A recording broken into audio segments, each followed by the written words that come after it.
কোনো ধৰ্ম নাই, য'ত কোনো জাতি নাই, প্ৰত্যেকগৰাকী ঢপলিয়াই গৈছিল কিহৰ বাবে গৈছিল? সেই সত্তাটোক অনুভৱ কৰিবৰ বাবে গৈছিল, শেষ শ্ৰদ্ধাঞ্জলি জনাবলৈ গৈছিল। আজিও হয়তো আপোনালোকৰ বুকুত সেই কথাষাৰে খুন্দিয়াই থাকে। সেই গুৰুজনাৰ আদৰ্শটোক বুকুত লৈ তেনেকুৱা আপোনাৰ সপোনে আচলতে জুবিন গাৰ্গেও হয়তো দেখিছিল, কিন্তু দুৰ্ভাগ্যবশতঃ সেই সপোনটো তেওঁ থকাৰ অৱস্থাত আমি বাস্তৱৰ ৰূপ দিব নোৱাৰিলোঁ। কিন্তু শেষ মুহূৰ্তত আমি যেতিয়া দেখিছিলোঁ যে প্ৰত্যেকগৰাকী যেতিয়া ঢপলিয়াই আহিছিল, মছজিদত যেতিয়া মায়াবিনী বাজি উঠিছিল, যেতিয়া শ্মশান এক সমাধিস্থল, যেতিয়া তীৰ্থস্থানলৈ উত্তৰণ ঘটিছিল, এগৰাকী মনুষ্য যেতিয়া ঈশ্বৰৰ ঠাইলৈ উত্তৰণ হৈছিল, তেতিয়া আমি অনুভৱ কৰিছোঁ যে আমাৰ মাজত সঁচাকৈ ঈশ্বৰ আছিল। ঈশ্বৰ আচলতে সেয়াই, মনুষ্যৰ মাজত সেই ঈশ্বৰেই থাকে। এই যে পাৰফেক্ট মেন ইজ গড, তেওঁ পূৰ্ণ মানৱ আছিল, যাৰ বাবে তেওঁ ইমান কম বয়সত এইখিনি আমাক দি থৈ যাব পাৰিছিল। সেই পূৰ্ণ মানৱৰ সত্তাটো আমি ঈশ্বৰ বুলি এতিয়া গণ্য কৰিছোঁ। আপুনি বৰ সংগীতৰ ভগৱান, আমি অলৌকিকতাটোক স্বীকাৰ কৰিব লাগিব। ই সাধাৰণ মনুষ্যৰ বাবে সম্ভৱ নহয়। গতিকে সেইখিনি কথা আমি সেই শিল্পী সত্তাটোৰ পৰাও অনুভৱ কৰিব পাৰোঁ। সেই শিল্পী সত্তাটোৱে গুৰুজনাক বহু আগতে অনুভৱ কৰিছিল। আমাৰ নতুন প্ৰজন্মইও সেইখিনি অনুভৱ কৰে। প্ৰতি মুহূৰ্তত আমাৰ নতুন প্ৰজন্মই গুৰুজনাৰ সেই আদৰ্শটোক আজিৰ সময়ত জীয়াই তুলিবলৈ যি আপ্ৰাণ চেষ্টা কৰিছে, তাৰ বাবে আমি শলাগ ল'ব লাগিব, আমি তেওঁলোকক কৃতজ্ঞতা জনাব লাগিব। আৰু গুৰুজনাই কোৱাৰ দৰে আমি বাক স্বাধীনতাক আমি সন্মান জনাব লাগিব।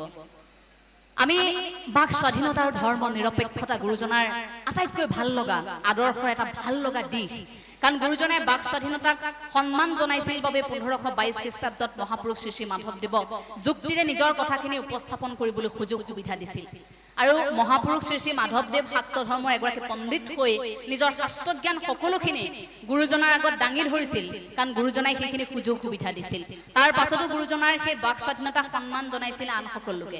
সেই গুৰুজনাই আমাক কৈ থৈ গৈছে যে বাক স্বাধীনতা এগৰাকী ব্যক্তিৰ কিমান ডাঙৰ শক্তি হ'ব পাৰে। সেই বাক স্বাধীনতাক আজিৰ তাৰিখত আপোনাৰ মোৰ বাক স্বাধীনতাক কোনোৱে মষিমূৰ কৰিবলৈ চেষ্টা কৰিছে নেকি?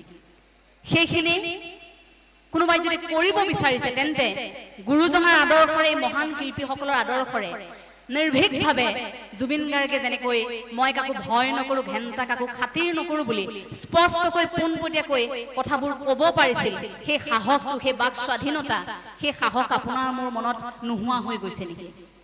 যদি কোনোৱে সেইখিনি নোহোৱা কৰিবলৈ চেষ্টা কৰিছে, আমাৰ এতিয়া মূল যুঁজখন সেইখিনি শক্তি আপুনি মই এতিয়া আকৌ আনিব লাগিব। কেনেকৈ আনিম? আধ্যাত্মিকতাৰ জৰিয়তে আপোনাৰ মোৰ হৃদয়খন শক্তিশালী কৰিম, আৰু তাৰ পাছত আমি তাৰ সহায় ল'ম, যাৰ বাবে আপোনাক মোক কোনেও যাতে অন্যায় কৰিব নোৱাৰে। ঈশ্বৰ থাকিলে কোনেও কাকো অন্যায় আচলতে কৰিবই নোৱাৰে। কাৰণ যদিও কেতিয়াবা হাত দীঘল মানুহ আইনী সুৰুঙাৰে বাচি যায়, ঈশ্বৰৰ আদালতত কোনো পাপী সাৰি যাব নোৱাৰে। যদি ঈশ্বৰৰ আদালতত আপুনি দোষী, যদি ঈশ্বৰে নিৰীক্ষণ কৰি আছে, তেন্তে সেইসকল কেতিয়াও সাৰি নাযায়।